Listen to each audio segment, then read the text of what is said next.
Aula 14, Nação e Nacionalismo no Brasil, Carlos Lessa. Esta é a última aula do nosso curso, e para encerrar esse percurso da última unidade pelo Nação e Nacionalismo na América Latina, nada mais compreensível do que concluir com o caso brasileiro, que em si daria toda uma disciplina só para discuti-lo. De modo que é difícil, inclusive, selecionar um texto para uma aula.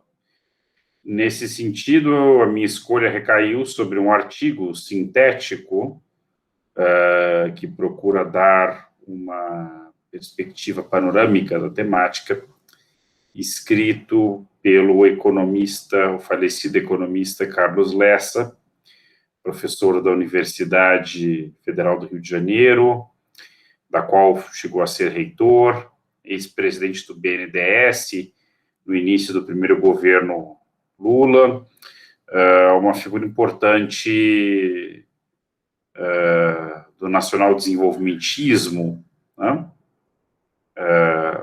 Próximo das correntes cepalinas, também do debate marxista, mas, sobretudo, um herdeiro de Celso Furtado, da tradição da CEPAL, ao lado de toda uma geração de economistas, como Maria da Conceição Tavares, e também o pessoal que fundou aqui o Instituto de Economia da Unicamp, como Beluso, João Manuel, etc.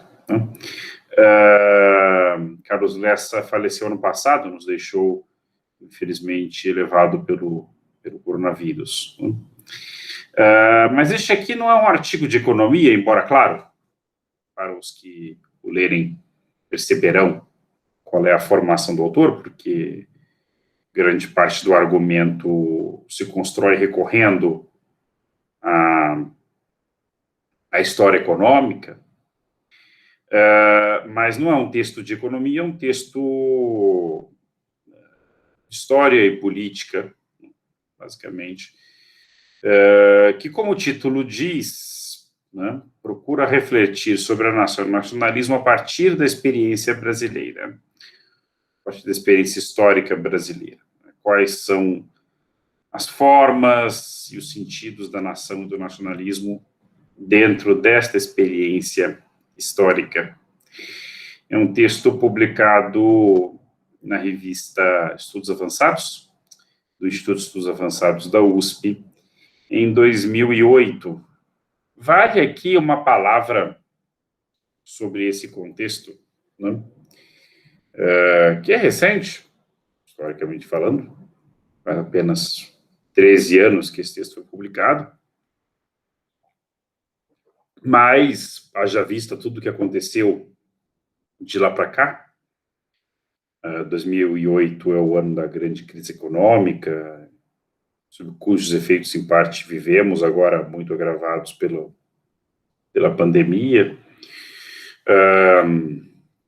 mas, sobretudo, pensando na experiência brasileira, como diz o título do artigo, o contexto não poderia ser mais distinto, né? O contraste não poderia ser mais agudo e desfavorável em relação ao presente, né?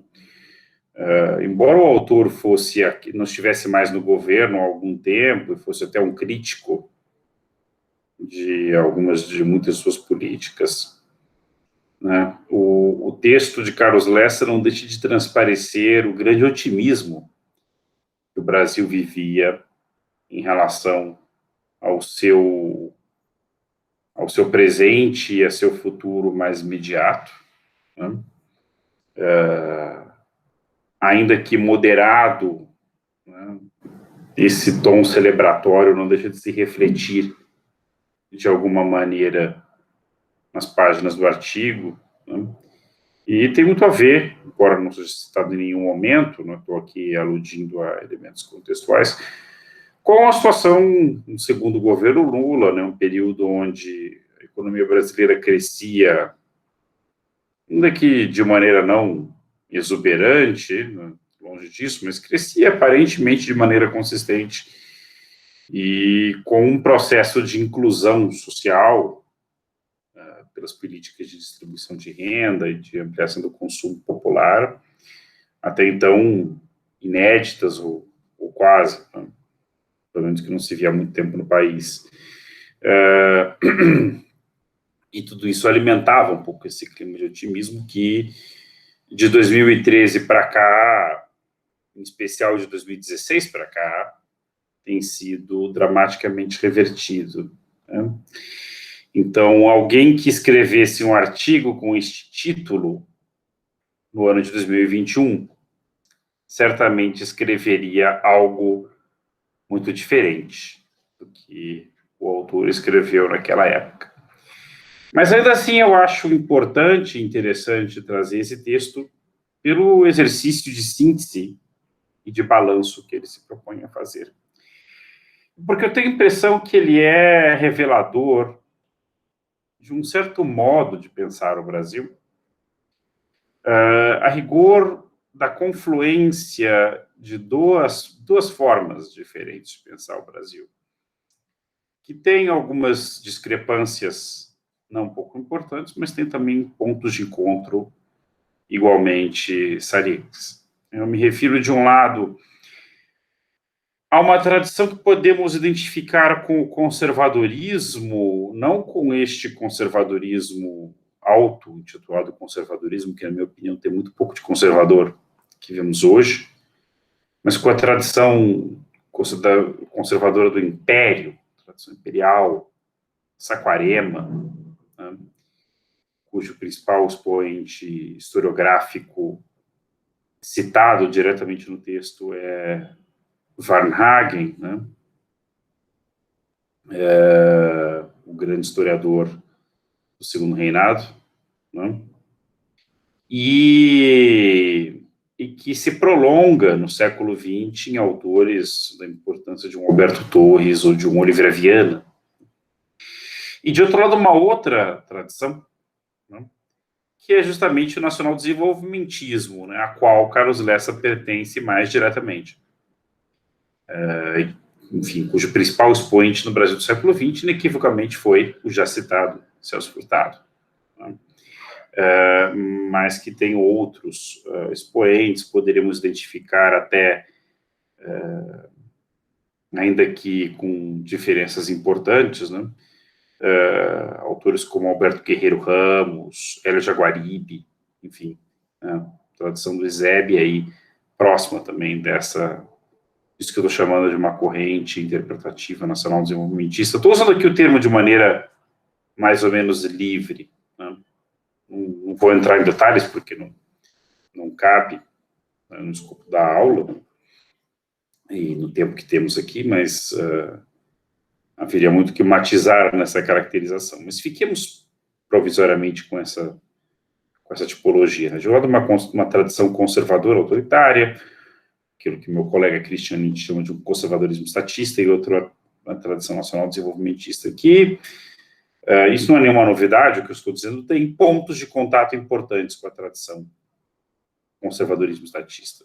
Acho que já houve autores como Chico de Oliveira, entre outros, que não podem ser considerados antipáticos a Furtado, que já identificaram esses pontos de contato. O próprio Gildo Marçal Brandão, no primeiro capítulo de seu livro Linhagens do Pensamento Político Brasileiro, aparecido primeiro como artigo, né, também faz essa aproximação, né?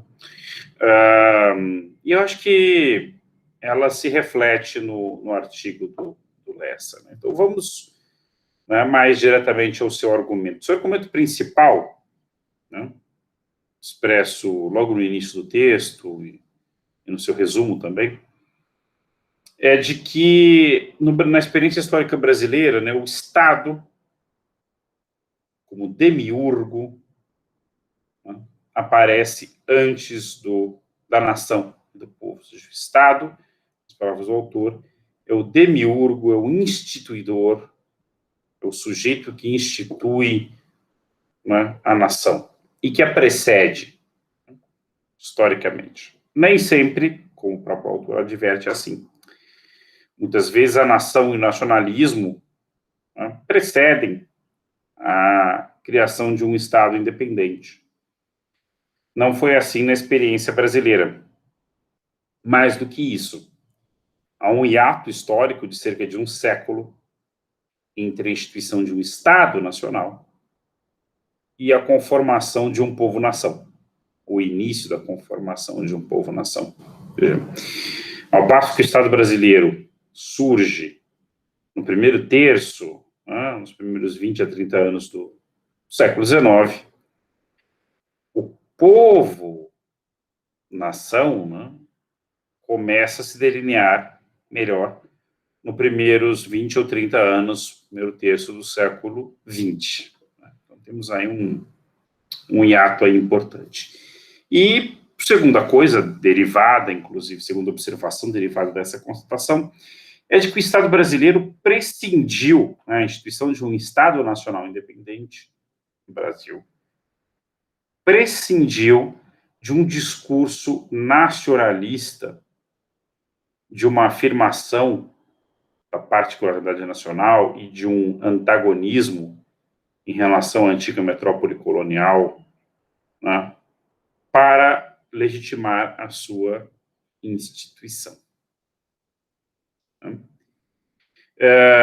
O que inclusive representa um contraste importante, eu vou retomar em seguida, com os Estados-nação hispano-americanos que são instituídos mais ou menos na mesma época, a partir das independências em relação à Espanha. Então, aqui, embora não seja citado, né, e é sintomático que não seja, mas ao final pretendo discutir um pouco o assunto, mas poderia ser citado o Benedict Anderson, que faz uma observação semelhante a respeito da peculiaridade do Brasil, naquele capítulo de Comunidades Imaginadas, né, criticado por Cláudio Lomes, e tanto que falar, os pioneiros criolhos, né, e observa que o Brasil é uma exceção nas Américas, na medida em que a fundação do Estado independente prescindiu de um sentimento nacionalista, né? Prescindiu de nacionalismo, pelo menos no primeiro momento.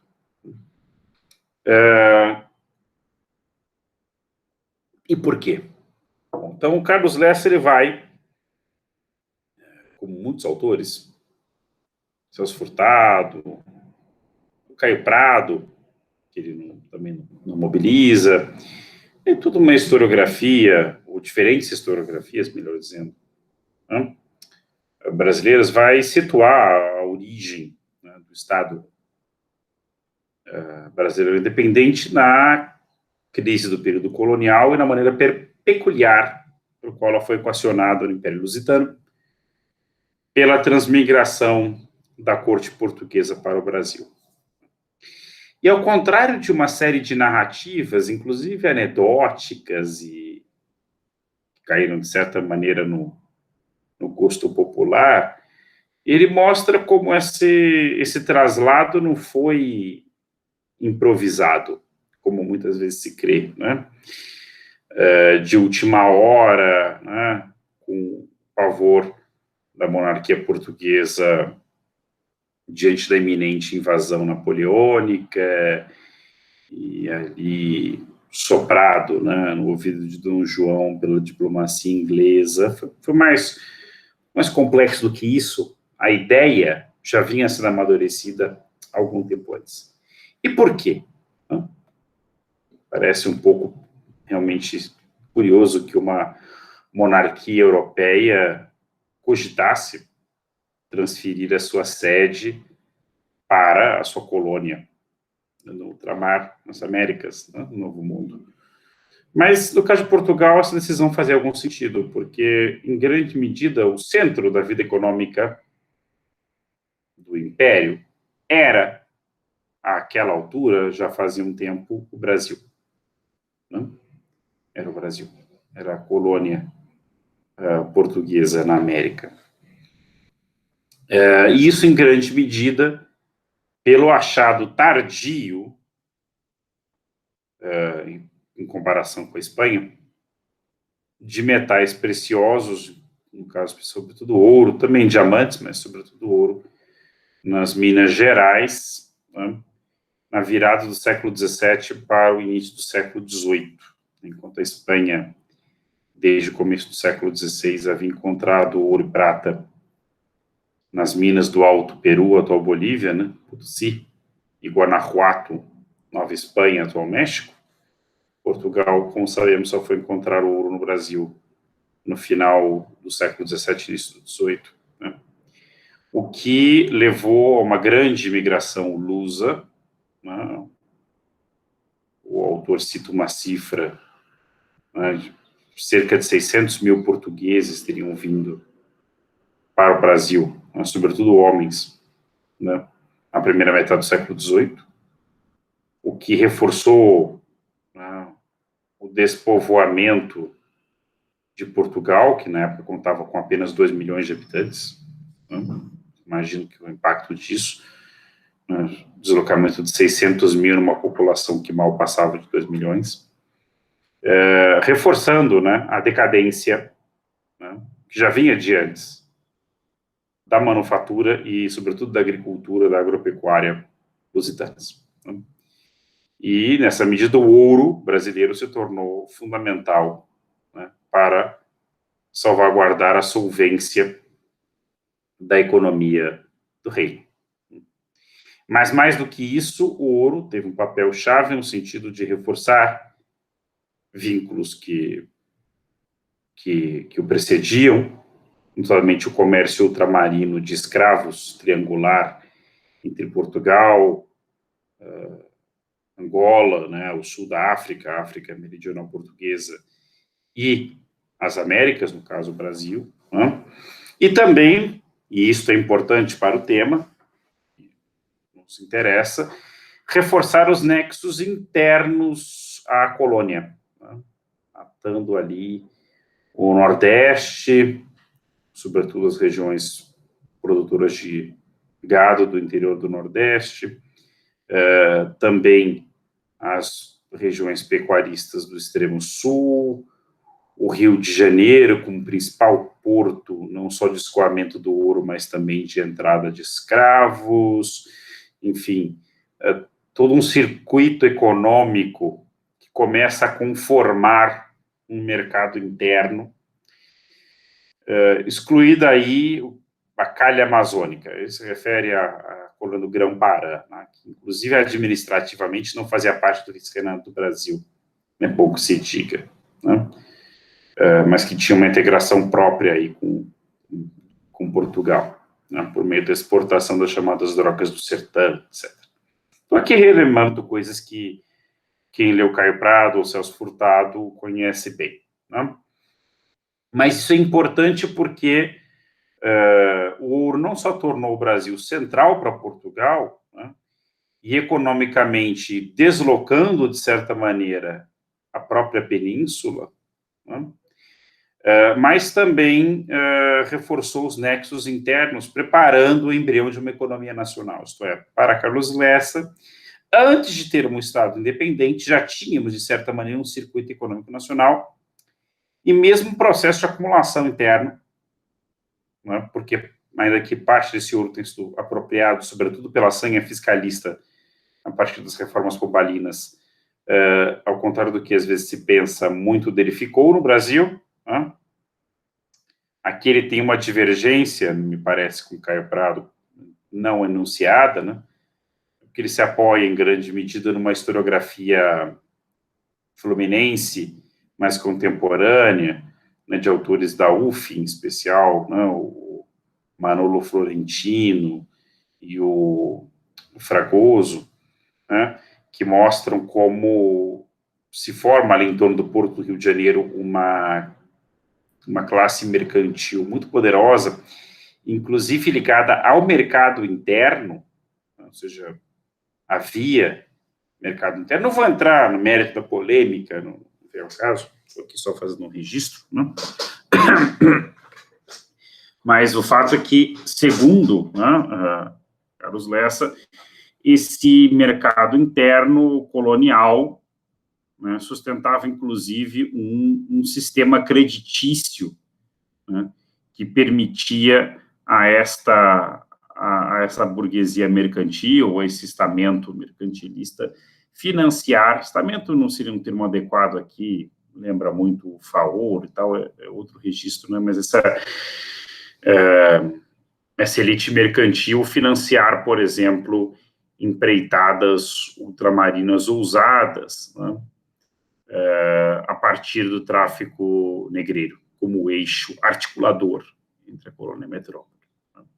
Então, estavam assentadas ali as bases, né, de uma certa independência econômica da colônia em relação à metrópole, né. O que a mantinha subordinada era basicamente o pacto colonial, os mecanismos administrativos, políticos, coercitivos do Estado português, mas que justamente se afrouxam quando, né, na iminência da invasão napoleônica, aqueles planos que, de alguma maneira, já vinham sendo discutidos na corte, sob proteção inglesa, né, sob proteção naval inglesa, são levados a cabo e o núcleo da burocracia portuguesa, em quase sua totalidade, eu diria em sua totalidade, até o ponto de trazer a Biblioteca Nacional e tudo mais, quer dizer, a Biblioteca Real, que é o embrião da nossa atual Biblioteca Nacional, é trasladada de Lisboa para o Rio de Janeiro, né, instalando a máquina do Estado português na antiga colônia elevada a Reino Unido, né.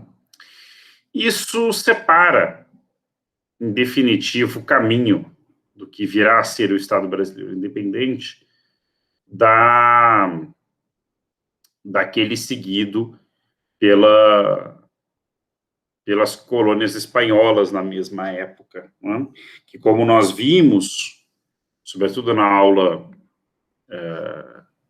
de algumas semanas atrás, né, com os textos da Mônica Quirrada e do Cláudio Lomnitz, em nome, originalmente, de uma fidelidade ao rei Fernando VII, deposto por Napoleão, se insurgem contra o domínio colonial, levando, ainda que de maneira não intencional, no primeiro momento, em muitos casos, a uma guerra de independência prolongada, que acaba levando, na imensa maioria dos casos, a instituição de estados republicanos, na verdade, a médio e longo prazo, em todos eles, né, a instituição de estados republicanos, né, e que se separam da Espanha pelas armas, né, e nesse sentido, se promove um discurso nacionalista, né, como justificativa para a ruptura violenta,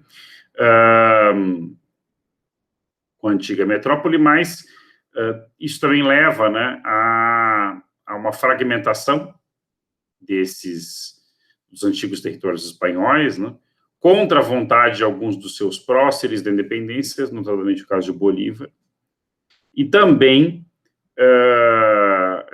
essa origem ajuda a entender as dificuldades, né, nas primeiras décadas, né, ao longo de grande parte do século XIX, na estabilização desses novos estados que vão tardar a ganhar forma mais estável, né, interna e externamente. O Brasil foi diferente nesse sentido, né?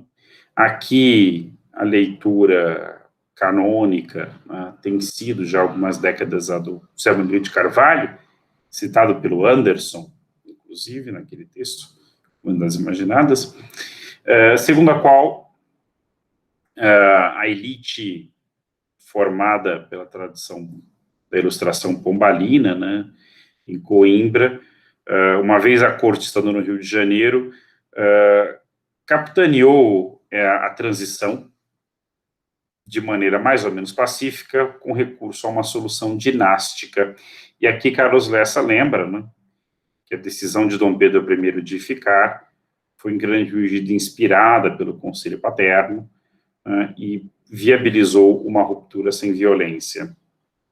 Eu tenho a impressão, e isso é um problema que se repete ao longo do texto em diferentes momentos, né, e tem a ver justamente com as tradições historiográficas às quais ele se filia, né, que o autor subestima, de certa maneira, os elementos de ruptura desse processo, né? Ou seja, o 2 de julho baiano de 1823, a própria independência do Pará, são episódios relativamente isolados, mas não são tão desprezíveis assim, né? Então, a independência brasileira tem um quê revolucionário, ainda que não seja o que prevaleceu a longo prazo. Sobre isso há deixo aqui a recomendação de uma revisão bibliográfica, um balanço muito bem feito pela professora Vilma Pérez Costa, da Unifesp, né, chamado Independência, História e Historiografia, que está numa Independência Brasileira, História e Historiografia, algo assim, que está numa coletânea organizada pelo falecido professor da USP, Steven Jankso, e o seu colega João Paulo Pimenta, nos marcos de um temático que eles tinham anos atrás lá sobre a formação do Estado e da nação no Brasil, né?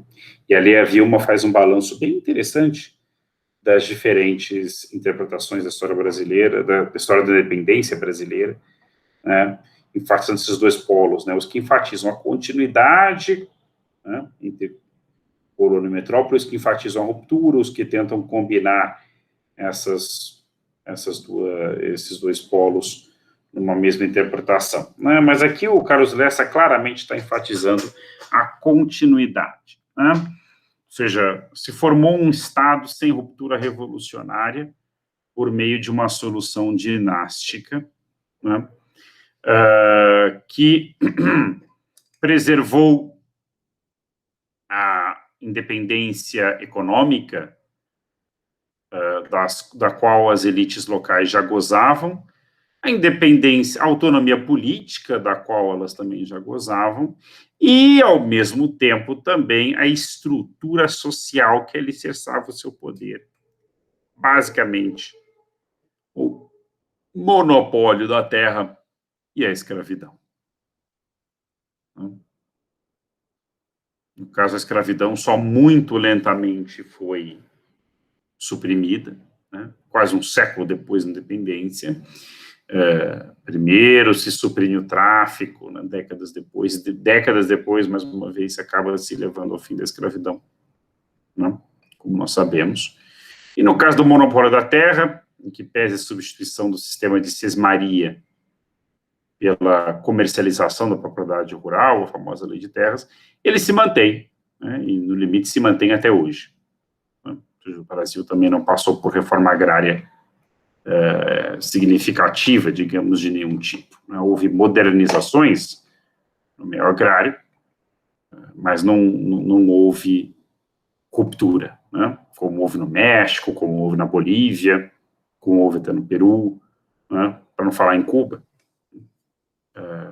ou no modelo da Revolução Francesa, ou mesmo dos Estados Unidos, pós-Guerra Civil, né?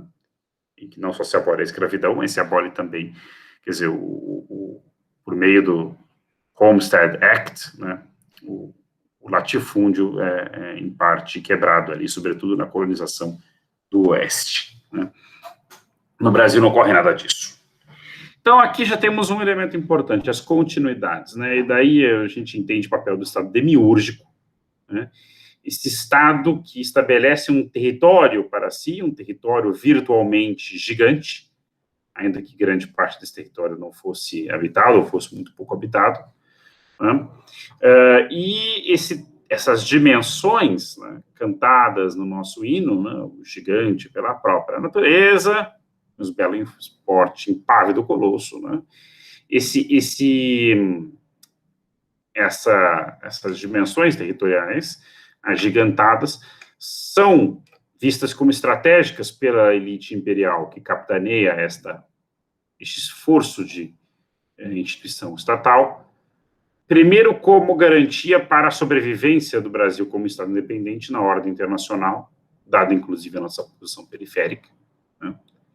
Não deixava de ser um ativo importante, tanto nas relações com as potências europeias, depois com os Estados Unidos, mas também, e sobretudo pensando nas disputas de fronteiras com os vizinhos, algumas delas resolvidas de maneira violenta, como na Guerra da Tríplice Aliança, aqui chamada no texto do Paraguai, como costuma fazer no Brasil, seja aquelas resolvidas pela transação, como no caso do Acre com a Bolívia, né? Ou combinando as duas coisas, como no caso da Cisplatina, né, com a Argentina, que resultou na independência uruguaia. Em todo caso, digamos, essa política de fronteiras, né, que notabilizou primeiro o Visconde do Uruguai, depois o Barão do Rio Branco, né, vai ser lida pelo Carlos Lessa, na tradição diplomática brasileira, como prova da prudência dessa elite imperial que, salvo essas duas guerras, em particular a mais dramática e violenta delas, a guerra com o Paraguai, conseguiu resolver a maioria dos nossos conflitos de fronteira de maneira pacífica, sem, digamos, se converter numa ameaça aos vizinhos, ainda que vendo-os como um problema, né? Como eventuais ameaças, dada a sua instabilidade, etc. Eu tendo a também ver com grão de sal essa leitura. Acho que os nossos vizinhos não nos veem assim. Tem sobrado as razões para isso. Mas esse é um tema que podemos discutir no nosso encontro sincrônico. Voltando ao texto, né, essa bem-sucedida construção do Estado, seja para fora, seja também para dentro, né, sufocando-se no período regencial as tentativas de separação, né, como a da cabanagem paraense, sufocada violentamente, ou a da farroupilha gaúcha, que termina com uma negociação, né, essa bem-sucedida construção estatal, mais uma vez, encontra uma base econômica sólida, no caso, não mais o ouro, mas o café. E, no fundo, a integração econômica interna propiciada pelo ouro preparou o caminho para o café, né, e que reforçou estes vínculos, esses nexos internos, ao mesmo tempo que facultou o Brasil uma inserção no capitalismo mundial, né? Lembrando que o café não era, como diz o autor, um produto relevante no comércio colonial, mas se torna, a partir da Revolução Industrial Inglesa, como um bem-salário, né? Chegou a ser, em meados do século XIX, ele dá alguns dados interessantes, o quarto produto mais comercializado, o quarto produto em importância no comércio mundial, né? E o Brasil, nesse momento, era produtor de 80% do café consumido no mundo. Portanto, isso deu ao Brasil, ainda que uma inserção subalterna, uma inserção relativamente privilegiada, né, nos quadros da periferia. Ao mesmo tempo, a produção e o comércio são controlados basicamente por capitalistas, por empresários brasileiros, né, e não diretamente por estrangeiros, como se dava no caso das economias de enclaves, em países como os países andinos, né, o que também ajuda a entender a solidez dessa burguesia agromercantil brasileira do século XIX, né, em formação, e, ao mesmo tempo, propiciou o Estado recursos que ajudaram a impedir a fragmentação territorial. Inclusive, a própria negociação, por exemplo, com os farrapos, com os gaúchos, né, para, digamos, dar uma tarifa privilegiada para o charque que vinha do sul, foi possibilitada, segundo o autor, pela a base material, lastro financeiro que o Estado obtinha com as exportações de café. Enfim, mas esse processo bem-sucedido de construção estatal tem uma outra cara, né, negativa, que o autor sublinha, que eu já mencionei no começo da aula, a ausência de povo, né, neste período. Já a elite imperial não considerava a sério o povo como um ator ativo na construção do Estado. A ideia de soberania popular cara Rousseau e a tradição democrática, que se desdobra a partir da Ilustração, não é a tradição que preside a construção do Estado brasileiro, ainda que a Ilustração seja uma fonte importante, né? Trata-se de uma vertente muito mais conservadora, ou liberal conservadora, que considera o problema da representação, mas deixa de lado propositalmente o problema da soberania. Né? Não só porque uma parte ponderável dessa população sob a tutela égide do Estado independente era ainda conformada por escravos, mas porque a outra grande parte era conformada por pobres não proprietários, né, que deviam ser mantidos à margem e sob o controle deste Estado. Né? Então, o povo é um ator ausente. Né? E, nesse sentido, a construção da nação ela é, em grande medida, adiada para o período final da Primeira República, quando novos atores começam a entrar em cena, sobretudo no meio urbano, tanto classe média como a classe trabalhadora industrial, etc., né? E, ao mesmo tempo, um período no qual a intelectualidade, né, começa a valorizar os elementos autóctonos, inclusive pela perda do referencial civilizatório europeu a partir da Primeira Guerra Mundial, começa a olhar mais para dentro, né? E, nesse sentido, valorizar os elementos culturais internos, né? O próprio orgulho da mestiçagem, etc. São todas construções ideológicas que datam mais ou menos deste período. Então, Carlos Lessa menciona, né, algumas das ideias-força que constituem a projeção da nação como uma série de características autoatribuídas ao brasileiro. E ele menciona algumas até bastante típicas, né, fazendo uma espécie de síntese desse imaginário nacional. De um país pacífico, né, o de um país sem inimigos, né, enfim, o do país mestiço, né, onde diferentes povos se misturam, sobretudo as famosas 3 raças, né, brancos, indígenas e africanos, né, e aqui ele cita a importância de Varnhagen como criador do mito da Batalha de Guararapes. Quem está acompanhando aí o que o Exército diz nas suas declarações deve ter visto referências, né, dos militares do atual governo a Guararapes, né, como batalha mítica e fundadora do Exército Brasileiro, mas que na narrativa conservadora, né, estatista, é justamente um momento fundacional da nação, né, quase que ali em embrião na expulsão dos holandeses do Nordeste, com a cooperação, entre aspas, entre portugueses, indígenas, né, e negros libertos, para expulsar os holandeses. Então, quer dizer, esse mito começa a ser produzido no Império e é consagrado no primeiro terço do século XX, em particular a partir da obra de Gilberto Freire. Mas também associada a essa ideia do Brasil como um país aberto a influências estrangeiras e que absorve as diferentes ondas migratórias que vêm da Europa. Primeiro, a dos próprios portugueses, né?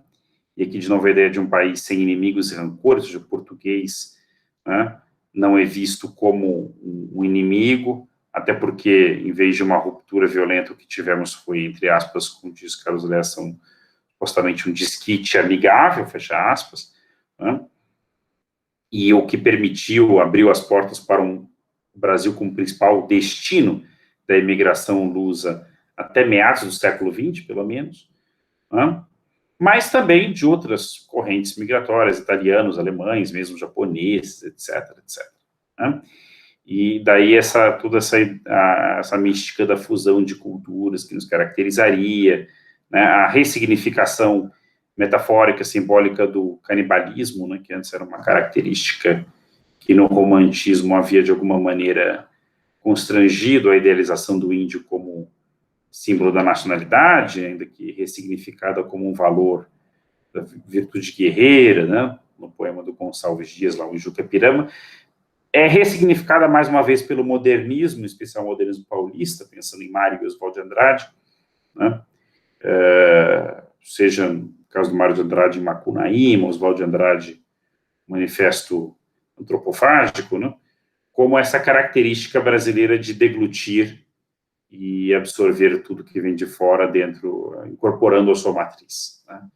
Essa ideia da antropofagia como característica saliente da nacionalidade, antropofagia cultural. Né? Podemos encontrar isso até hoje expresso em movimentos como a Tropicália e por aí vai. Né?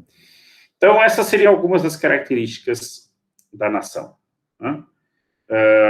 Brasileira, autoatribuídas, né? Como ideias-força que conformam este imaginário nacional. Paralelamente, o autor fala do advento de um outro tipo de nacionalismo, que passa a emergir apenas no começo do século XX, também, em particular a partir da Primeira Guerra Mundial, mas sobretudo depois da crise de 29, que é o nacionalismo econômico, né? A percepção de que o nosso enquadramento como país primário exportador era um problema e de que nós tínhamos que nos industrializar. Houve um embrião hamiltoniano, né, disso no início da República, com o Rui Barbosa, devidamente abafado pela elite cafeeira, né, mas que depois é retomado, sobretudo pela égide dos militares, pela preocupação dos militares com a segurança nacional, a partir da era Vargas, né, e que ganha diferentes feições ao longo do tempo e é preservada, né, durante meio século, né, como eixo da política econômica brasileira, né, entre 30 e 80. Né. O projeto tenentista de industrialização, segundo Carlos Lessa, né, que é levado adiante de Getúlio a Geisel, pelo menos. Né, e que procura substituir a base produtiva brasileira, né, de uma base basicamente agrária primária exportadora para uma base industrial por meio da substituição de importações. Né. Esse nacionalismo econômico teria também, pelo menos, duas fases, né, uma primeira em que ele é feito justamente com a preocupação de, né, consolidar a defesa nacional, mas sem necessariamente antagonizar ou ver as potências estrangeiras, sobretudo os Estados Unidos, como um inimigo, mas ao mesmo tempo percebendo o desinteresse, né, dessas potências em industrializar o Brasil, daí a importância do Estado na consolidação do mercado interno de uma indústria nacional. E depois, no segundo momento, sobretudo a partir do segundo governo Vargas, do Petróleo é Nosso, aí já há um nacionalismo mais afirmativo e que passa a ver a presença econômica, né, estrangeira como um fator inibidor do desenvolvimento nacional na chave do anti-imperialismo. Né. De qualquer modo, depois de 64, com o golpe militar, o que prevalece é esta visão mais conservadora, que não antagoniza necessariamente o nacional-desenvolvimentismo e o próprio papel do Estado, com a criação dos estatais, a presença do capital estrangeiro. Então, se reforça essa ideia de um nacionalismo que não tem inimigos. Tá? Um nacionalismo que não tem inimigos nem do ponto de vista político ou cultural, nem do ponto de vista mesmo econômico. Né? Em síntese, o que podemos dizer, seguindo o argumento de Lessa? Né? Que o Brasil teria uma construção estatal bem-sucedida, que antecede e condiciona a formação do imaginário nacional e do próprio povo, né? Que se dá sem grandes antagonismos externos e se dá também sem grandes rupturas com o passado. Daí que o nosso desenvolvimentismo do século XX teria sido sempre uma fuga para frente, né? Nas palavras do autor. Em vez de resolver problemas do passado, problemas estruturais do passado, a solução é sempre tentar fugir para frente. Daí a ideia do Brasil como um país do futuro, que é talvez o outro grande traço saliente do nosso imaginário nacional.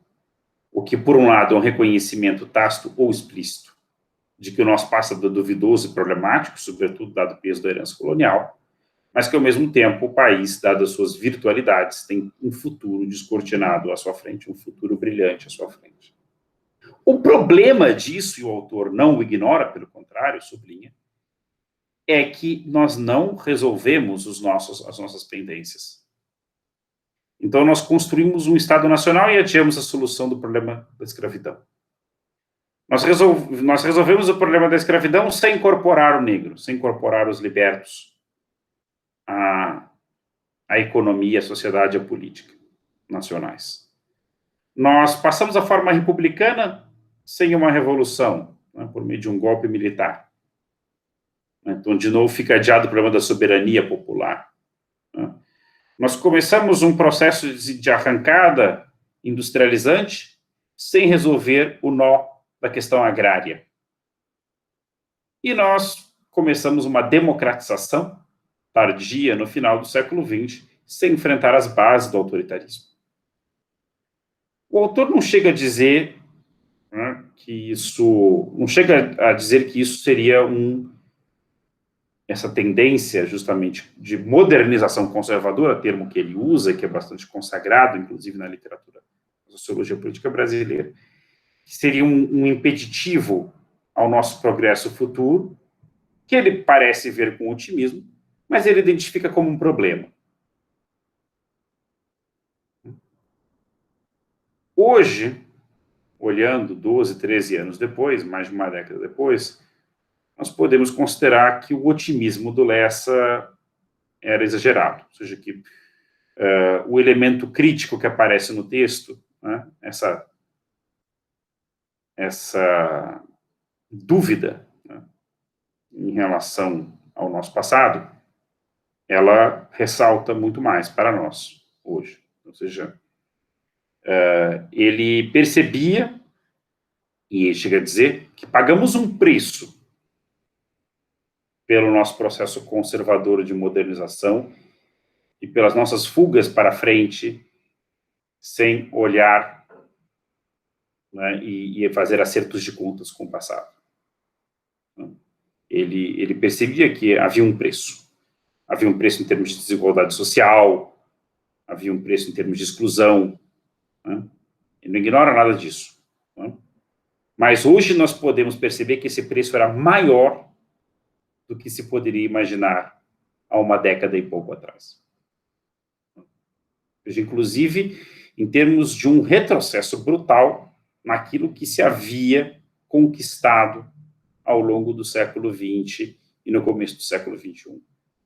Seja em termos de desenvolvimento econômico e independência nacional, o que o autor não ignorava, ele que havia sido um crítico bastante persistente da política liberal econômica dos anos 90 e das suas continuidades mesmo nos governos do PT. Mas o retrocesso hoje é ainda maior, não só um aprofundamento, né,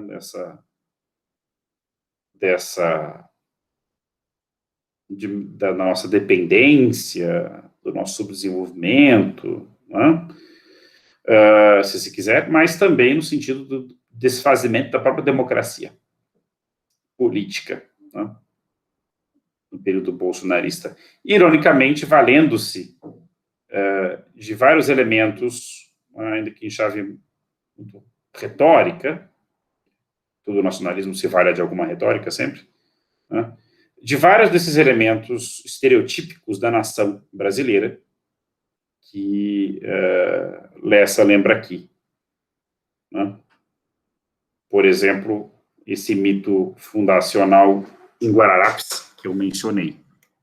Ainda que desfazendo-se de outros, né? Como da tolerância religiosa, que era tão propalada no passado e que o autor lembra, mas que esse governo não valoriza, pelo contrário, promove uma política fundamentalista que, de certa maneira, não tem muita tradição entre nós.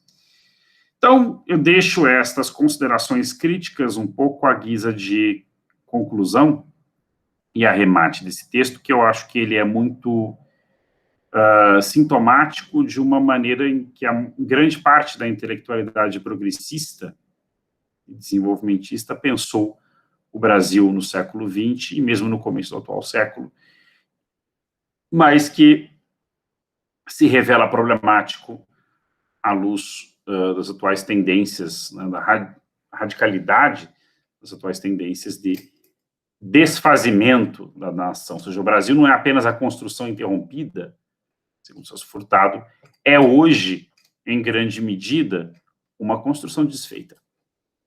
Né?